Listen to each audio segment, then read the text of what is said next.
KPM.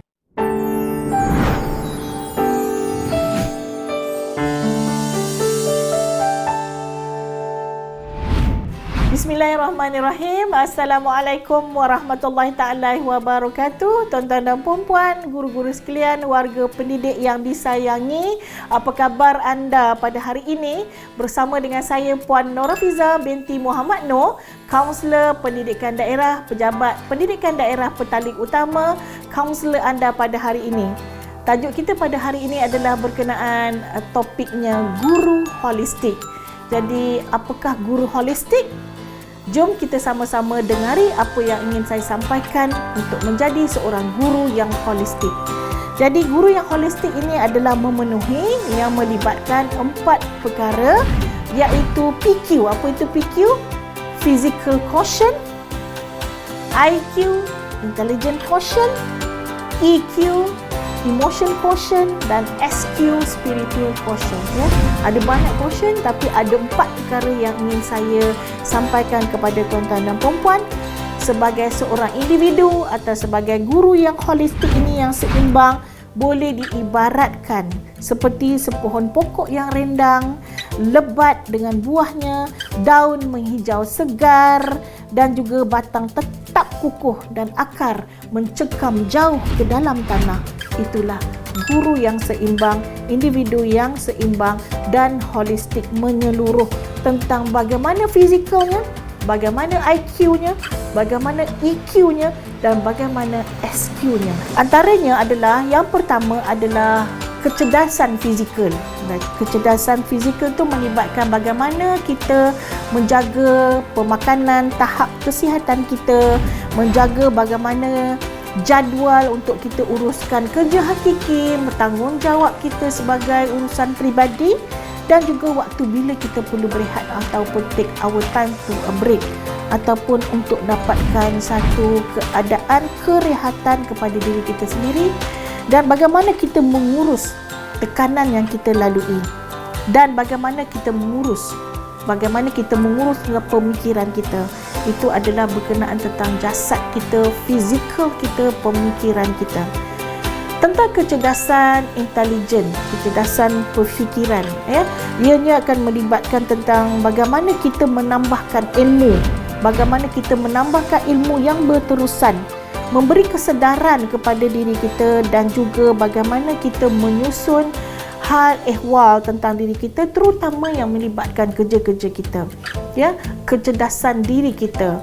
Ya, cikgu-cikgu bukanlah mengatakan kita ni perlu menjadi seorang yang genius untuk menjadi seorang yang intelijen. Ya, kita guru-guru diberi ruang banyak untuk menambahkan ilmu, terutamanya dalam waktu sekarang. Banyak tawaran ataupun ruang kita menimba ilmu secara online. Semuanya, kebanyakannya adalah percuma. Yang ketiga adalah tentang kecerdasan emosi. Kecerdasan emosi ini adalah sesuatu yang sangat-sangat penting yang perlu saya terangkan, jelaskan dan sampaikan kepada guru kita, yang dia melibatkan tentang self-awareness kita, kesedaran diri kita, tentang personal motivation kita, motivasi dalaman kita, bagaimana kita menguruskan diri kita, dan yang paling penting, bagaimana kita berempati kepada para pelajar kita. Ya, inilah menjadi satu soul, jiwa kepada guru tu. Guru holistik ni sebenarnya apa yang nak saya sampaikan di sini adalah supaya menjadi guru yang berjiwa, guru yang bersemangat, guru yang terus mencari, terus berjuang, mencari jalan ada penambahbaikan setiap tahun dari segi ilmu, dari segi diri, dari segi peningkatan tentang kejayaan ataupun sukses. Ya, dan juga kecerdasan emosi juga melibatkan tentang social skill, kemahiran bersosial dalam kalangan guru. Dan yang keempat adalah tentang kecerdasan spiritual. Dia berkenaan tentang integritinya, tentang nilainya, tentang makna hidup terhadap dirinya, tentang bagaimana kesedaran dalam jiwa dia, ya, untuk dia membawa dirinya secara kehidupannya sendiri dan dalam tugasan dan tanggungjawabnya sebagai seorang guru. Jadi apa itu kecerdasan emosi? Jom kita mendalami. Kalau kita melihat dari segi kecerdasan intelijen ni, kita dah menjadi suatu ramai yang telah mengetahui tentang perkara itu, iaitu bagaimana kelebihan ilmu yang kita ada. Jadi itu adalah bagaimana kita menambahkan ilmu kita. Ya, cikgu, kita ni kadang-kala kita ada yang dia meneruskan pengajian ke peringkat master, ke peringkat PhD supaya dia tambahkan ilmu dia lagi. Ada guru dia tak memilih untuk begitu. Jadi dia menambahkan mungkin kursus yang jangka masa pendek. Jadi terpulanglah kepada ruang kita sendiri. Yang penting setiap tahun, setiap masa kita ada peningkatan ilmu dan kemahiran. Kita tak perlu rasa sombong. Kita tak perlu rasa macam cukuplah sekadar apa yang aku ada. Hidup dunia ini sedang berputar, cikgu. Berputar begitu pantas. Jika kita tidak mendalami ilmu dan kemahiran tu, kita akan ketinggalan, cikgu. Jadi itu dari segi ilmu dan kemahiran. Ya. Jadi cikgu, saya menggalakkan, saya mengingatkan diri saya ingin menggalakkan guru-guru, jangan kita hanya berada dalam keadaan momentum yang sehala je, mendatar. Kita kena ada peningkatan sedikit demi sedikit, ya. Jadi anak murid kita nampak usaha kita dan kita pun rasa luar biasa, kita rasa seronok. Sebenarnya kita boleh buat. Kita je tak bergerak. Kita kadang-kadang kita rasa tak yakin, kita jadi kebimbangan, kita ada ketakutan, kita rasa macam fobia dengan IT ke, maka kita kena cari solution. Macam mana kita nak atasi keadaan itu. Okey? Didik TV KPM. Didik TV KPM.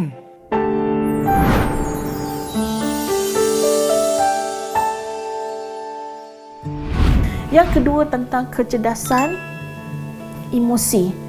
Apa itu kecerdasan emosi? Adalah kemampuan untuk kita merasa serta kemampuan untuk kita mendengar bisikan emosi kita sendiri, menjadikannya sumber informasi yang paling penting untuk kita memahami diri sendiri dan orang lain bagi mencapai sesuatu tujuan.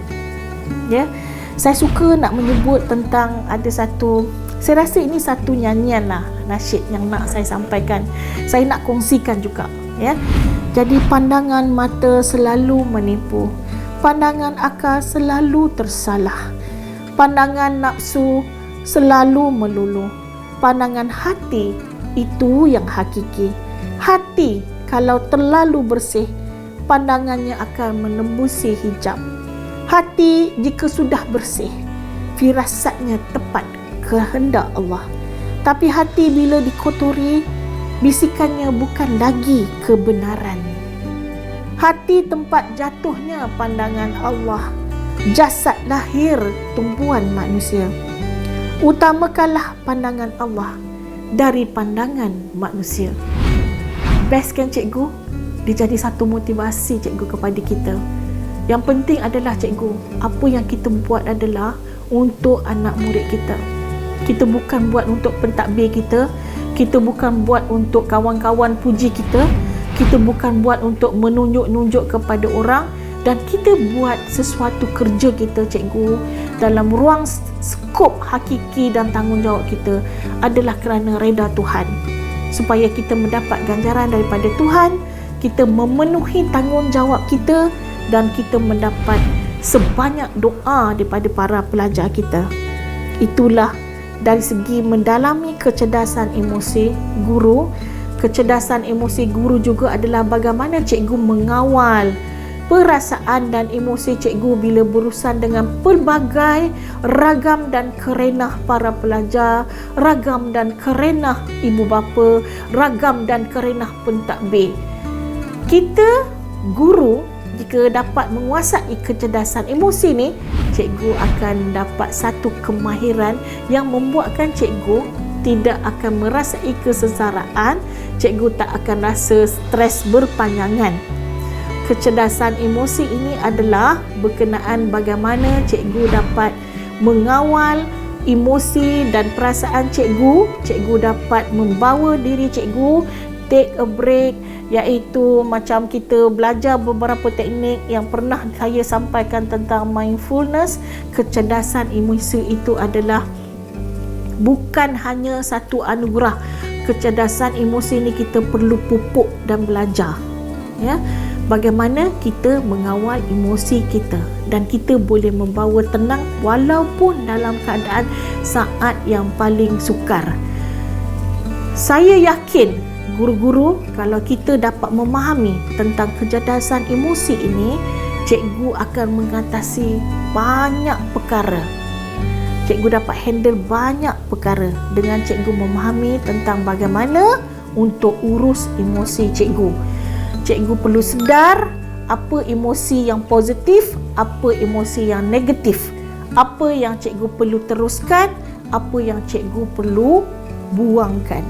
Bila kita memahami, kita menyedari bahawa ini adalah emosi negatif. Contoh, kita fikir pentadbir tak menghargai aku, jadi kenapa aku perlu buat kerja bersungguh-sungguh? Biarlah, buatlah apa ala kadar. Cuba kita dengar suara hati kita yang sebenar-benarnya, cikgu. Kita nak teruskan begitu? Ataupun biarlah budak-budak ni, aku tak nampak dia, dia tak nampak aku.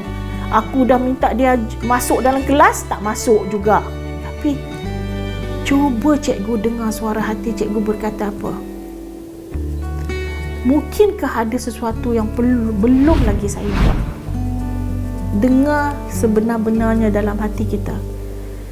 Jadi, jika ada perkara emosi negatif sampai kepada kita, sekejap je kita merasai, kita nikmati.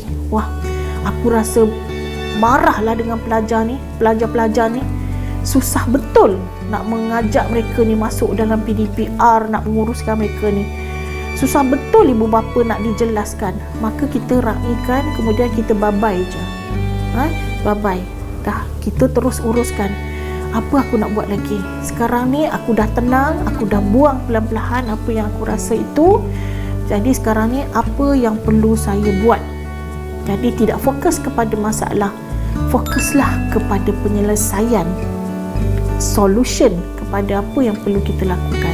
Yang keempat, tentang kecerdasan spiritual. Kecerdasan spiritual ni adalah kemampuan untuk memahami makna kehidupan.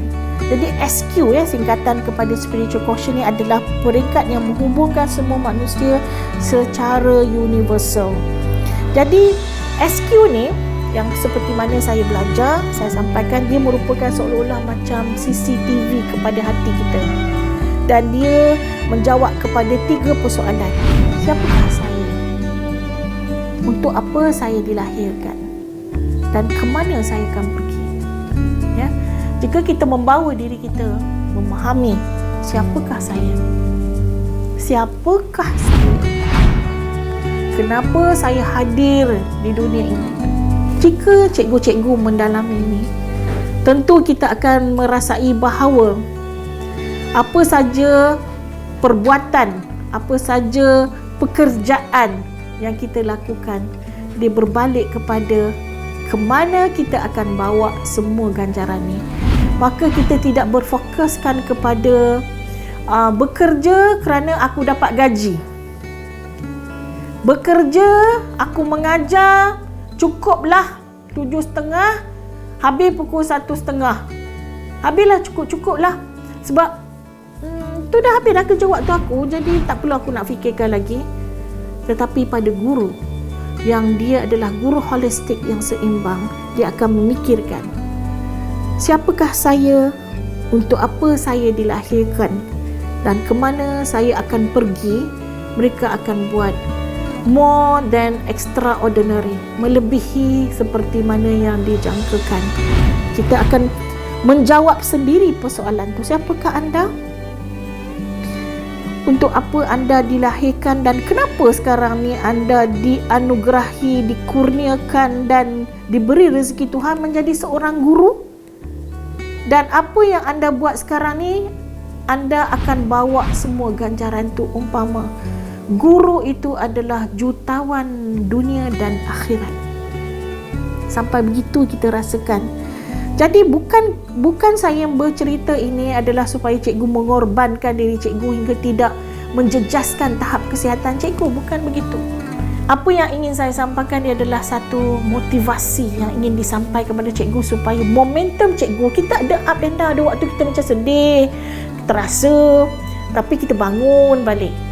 Tambah dalam keadaan pandemik, kemudian kita dah melalui pula sekarang ni endemik, kita belum ada kepastian nak buka sekolah nanti fasa 1, fasa 2, fasa 3 dah berbeza. Tentu ada yang menjejaskan tahap emosi kita, iaitu EQ kita, menjejaskan PQ kita, fizikal kita, menjejaskan IQ kita. Tapi bila kita ada kekuatan kecerdasan spiritual ni, dia akan membangunkan yang lain-lainnya, iaitu anda memiliki kemampuan untuk mengatur diri dan memberikan kemampuan yang tersendiri untuk membezakan antara benar yang salah. Dalam kecerdasan spiritual ni, orang ni, mereka ni, dia akan rasa Tuhan memerhatikan dia walaupun orang lain tak nampak dia. Guru besar tak nampak kita buat kerja ke tak, kita siapkan kerja kita ke tak, ketua jabatan kita tak nampak kita, orang lain tak nampak apa yang kita buat. Tapi kita tahu Tuhan nampak apa saja yang kita buat. Jadi, spiritual intelligence is the center and most fundamental of all the intelligence because it becomes the source of guidance of the other three intelligence, iaitu intellectual, mental and physical. Spiritual intelligence ni dia menjadi satu pusat utama untuk dia menjadi satu sumber bimbingan kepada tiga kecerdasan yang lain, fizikal, mental dan juga intelektual. Didik TV KPM. Didik TV KPM.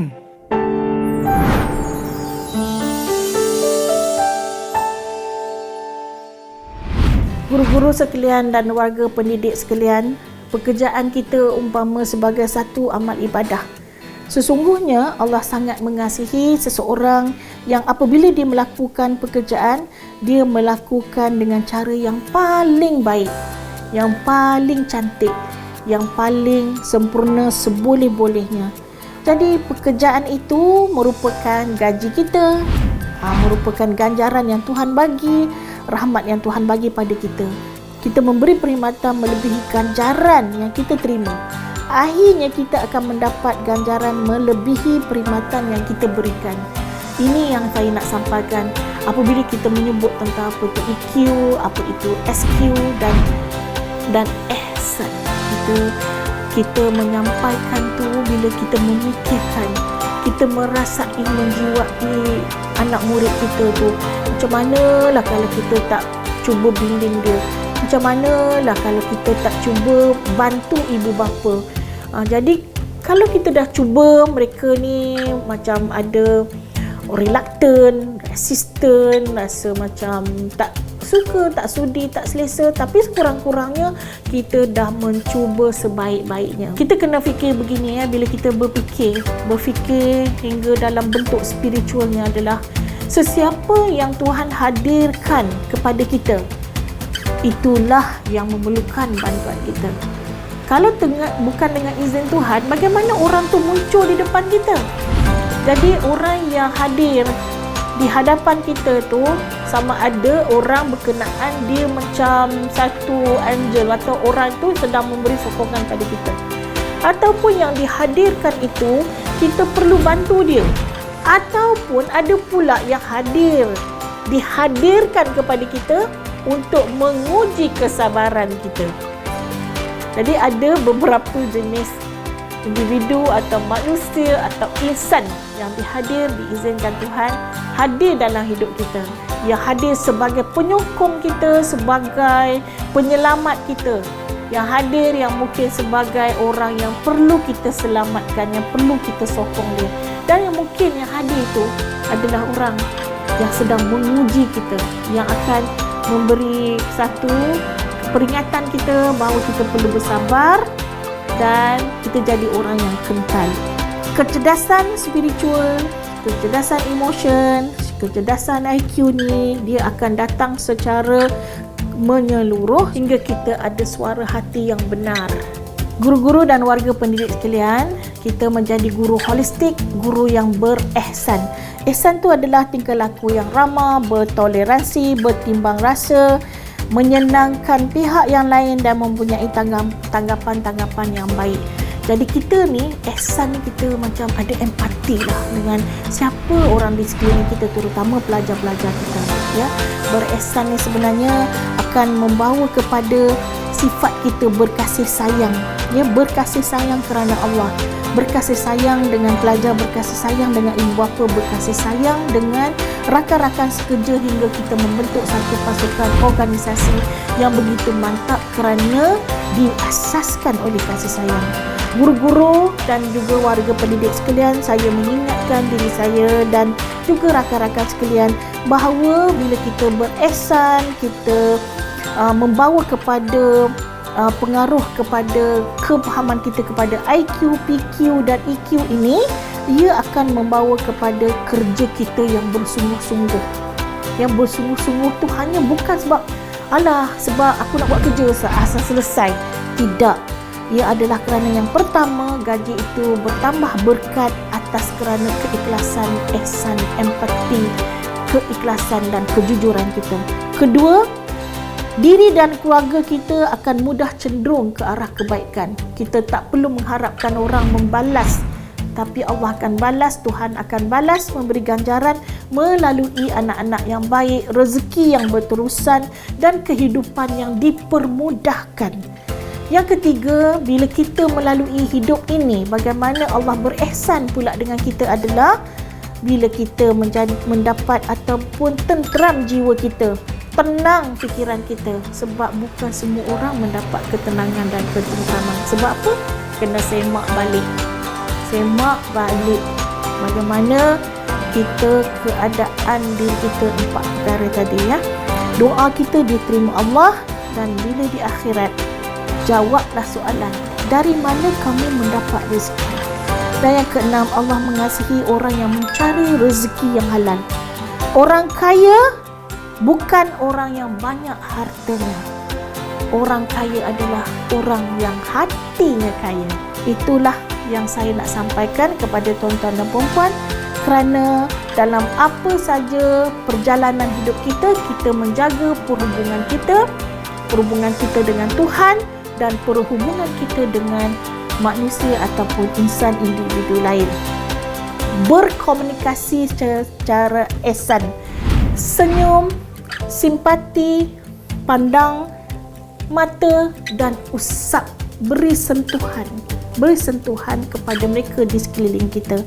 Hiduplah dalam kita berkasih sayang, dan apabila anda silap, mengaku silap. Kalau anda betul, diamkan diri, dan beruntunglah kita kerana kita ni Allah masih beri ruang untuk bernafas, memperbetulkan kesilapan kita, refleks balik diri kita. Kajian mendapati bahawa mereka yang hidup ceria dan berkasih sayang akan hidup lebih lama dan prestasi akan meningkat. Sekian dahulu daripada saya. Assalamualaikum.